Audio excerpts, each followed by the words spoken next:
이번에는 우리가 이미지를 그래픽으로 그리는 방법에 대해서 같이 한번 알아보도록 하겠습니다. 우리가 이미지 파일을 메모리에 올리게 되면 비트맵이라고 하는 객체로 만들어져요. 그래서 그 비트맵이라고 하는 객체를 이용해서 우리가 온드러와 같은 이 메소드 안에서 캔버스 객체를 이용해서 그러면 화면에 그 이미지가 보이게 됩니다.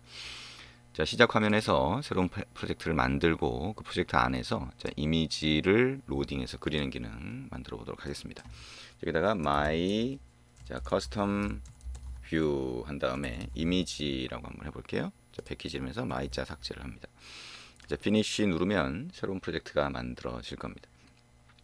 자, 그러면 우리가 뷰를 상속하는 새로운 클래스, 다시 말하면 새로운 뷰를 하나 만들고요. 그 뷰 안에서 이미지를 로딩해서 그리는 기능을 한번 만들어 볼 텐데요. 이미지 파일이 하나 있어야 되겠죠. 자, 그러면 res의 drawable이라고 하는 폴더에다가 우리 책에서 제공하는 이미지를 갖다 붙여 넣도록 하겠습니다. 자, 이렇게 오케이 눌러서 붙여 넣기를 하고요. face라고 하는 이미지하고 wordrop이라고 하는 두 개의 이미지를 res 밑에 drawable 폴더 안에 복사를 해서 갖다 놨습니다. 자, 그럼 이제 새로운 클래스를 하나 만들어 보겠습니다. 자바 클래스라고 하고요. 자, custom view image라고 해서 만들고요. 슈퍼 클래스는 뷰를 상속해서 만들어 보도록 하겠습니다. 자, 지금 몇 번 해보니까 자, 뷰를 상속하는 거 좀 익숙해지고 있죠. 자, 여기 갖다 놓고 오른쪽 마우스 버튼 눌러서 generate constructor라고 하고요. 생성자는 두 개를 선택을 합니다. 자, context라고 하는 게 전달되는 것을 볼 수가 있죠. 그래서 init이라고 하고요. context 여기도 마찬가지로 init이라고 하고 context 이렇게 전달을 합니다. 자, 여기다가는 public void init이라고 하고요. 자, context를 파라미터로 전달받는 메소드를 하나 만들어 놓습니다. 자, init이라고 하는 거 안에서 자, 페인트 객체를 하나 자, 이렇게 페인트 객체를 위에 변수로 선언을 하고요. init 안에서 페인트 객체를 만들어 주면 되겠죠. 페인트는 new paint라고 만들어 보도록 합니다. 자, 페인트에다가 뭐 다른 속성을 아직은 넣지는 않고요. 자, 이렇게 만들어 보도록 하겠습니다.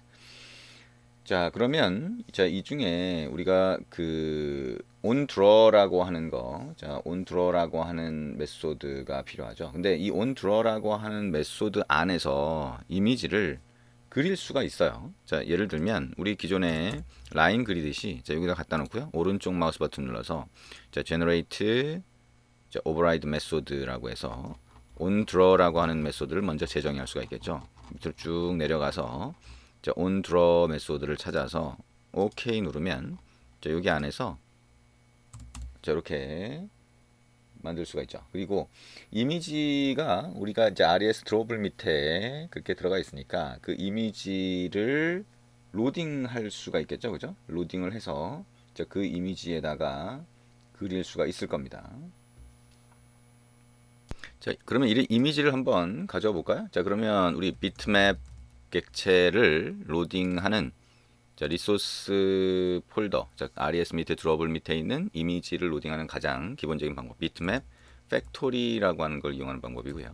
자, 디코드라고 하면 여러 가지가 있어요. 우리가 인풋 스트림을 통해서 자, 우리 비트맵 객체를 만드는 방법이 있고, 바이트 어레이가 있고, 파일이 있고, 파일 디스크립터가 있고요.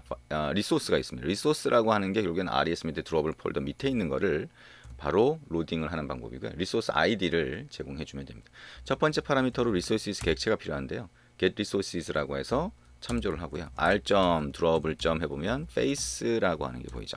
자, 이거를 이렇게 코드를 입력해 주면 왼쪽으로 비트맵 객체가 로딩이 돼요. 자, 이거를 자, source image라고 하는 거에 약자로 srcimg라고 해서 만들어 보겠습니다.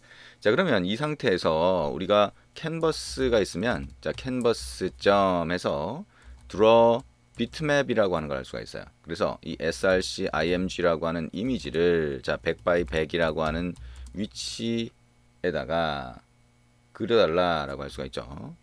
근데 여기 보니까 자, 이렇게 됐네요. 자, 탑 레프트 100이고 100이고 그 다음에 페인트 객체를 이용해서 여기 넣어주면 페인트 객체는 뭐 여기서는 큰 의미가 없겠죠. 왜냐면 속성이 다른 것들이 설정되어 있는 게 없으니까요. 근데 이렇게 하면 캔버스에다가 비트맵을 그려줄 수가 있어요. 간단하죠? 지금 두 줄만 일단 입력을 했어요. 자, 두 줄만 입력을 했는데, 그럼 커스텀 뷰 이미지라고 하는 새로운 뷰를 하나 만든 게 되겠죠. 그러면 이거를 우리가 메인 액티비티에다가 소스 코드를 추가했는데, 이번엔 좀 다르게 액티비티 main.xml에다가 한번 추가해 볼게요. 자, 그러면 텍스트 뷰라고 하는 거 삭제를 하고요. 자, 컨스트레인트 레이아웃이라고 하는 거 있는데, 자, 이것도 컨버트 뷰를 이용해서 한번 바꿔보죠. 그리고 리니어 레이아웃 그냥 해보겠습니다. 리니어 레이아웃의 방향 속성, 오리엔테이션을 버티컬로 바꿔주고요. 여기 안에다가 우리 추가를 한번 해볼게요. 그럼 여기 텍스트 해서 원본 XML로 가서, 아니면 자, 여기다가 그냥 뭐 버튼 같은 거 먼저 하나 추가해 놓고요. 자, 버튼 같은 거 먼저 추가를 해 놓고 텍스트로 다시 가보면 이렇게 돼 있겠죠. 그럼 이렇게 돼 있으면 여기다가 버튼이 아니라 우리가 만든 뷰죠. org.texttown 하면 커스텀 뷰 이미지라고 하는 게 이렇게 들어가 있습니다. 자, 요거를 이렇게 입력해 볼 수가 있습니다. 자, 텍스트라고 하는 건 의미 없으니까 이거는 이렇게 자, 바꿔놓을 수가 있겠죠. 둘 다 랩 컨텐트라고 바꿀 수도 있을 거예요. 그러면 자, 이렇게 들어갈 거고요. 자, 이게 아니라 매치 페런트로 이렇게 할 수도 있겠죠. 자, XML 레이아웃에 추가할 때는 태그에다가 그 뷰의 이름을 자, 패키지 이름까지 같이 다 포함해서 넣어준다라고 하는 거겠죠. 자, 이걸로 해서 일단 실행을 한번 해볼게요. 어떻게 보이는지. 자, 정상적으로 그 이미지가 화면에 그려지는지를 먼저 한번 보도록 합니다. 자, 화면에 가서 보면 자, 이렇게 보이죠, 그죠? 자, 이게 face라고 하는 파일인데 그 파일을 로딩해서, 그죠? 비트맵 팩토리를 이용해서 로딩한 다음에 화면에 보여준 겁니다.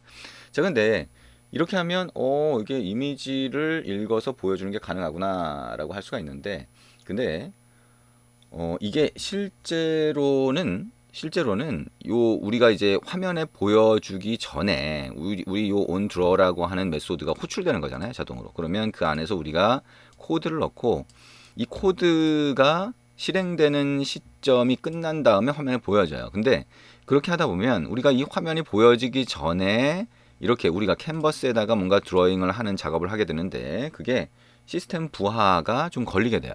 무슨 얘기냐면 화면에 보여주기 전에 우리가 막 이거 그리는 작업을 막 하게 되니까 아무래도 지연 시간이 걸리게 됩니다. 그 지연 시간이 생각보다 좀 크게 돼요. 그래서 이 지연 시간을 줄이려고 하면 우리가 이 onDraw라고 하는 데서는 그냥 이미지 한번 그냥 쭉 픽셀별로 쭉 뿌려주는 정도만 하고 나머지는 메모리에다가 먼저 그려줄 수 있습니다. 이렇게 예를 들면 이미지를 그려주거나 또는 라인을 그리거나 하는 작업은 실제 리소스를 많이 먹거든요. 그러니까 CPU나 메모리를 많이 차지하는 작업이다 보니까 그 작업을 먼저 해준다는 거죠. 그럼 그 작업을 언제 해주냐?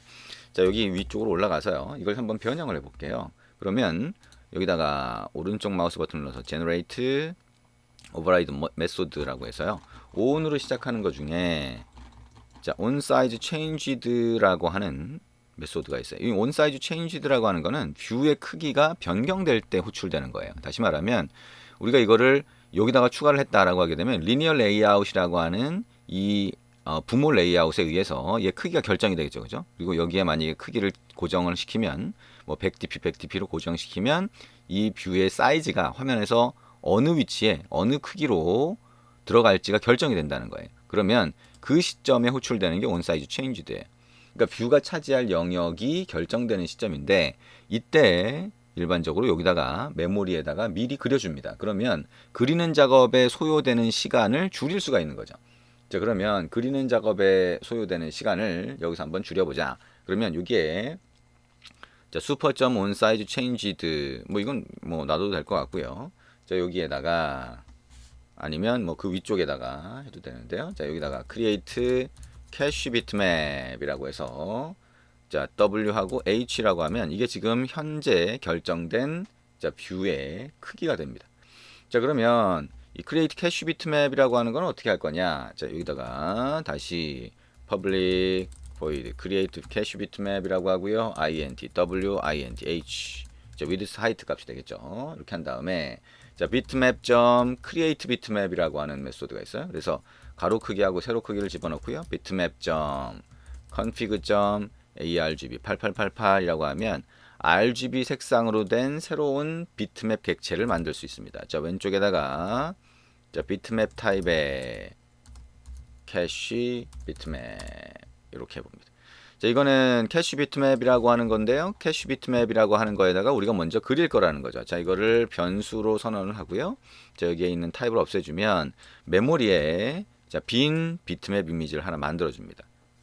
자, 이어서 해볼게요.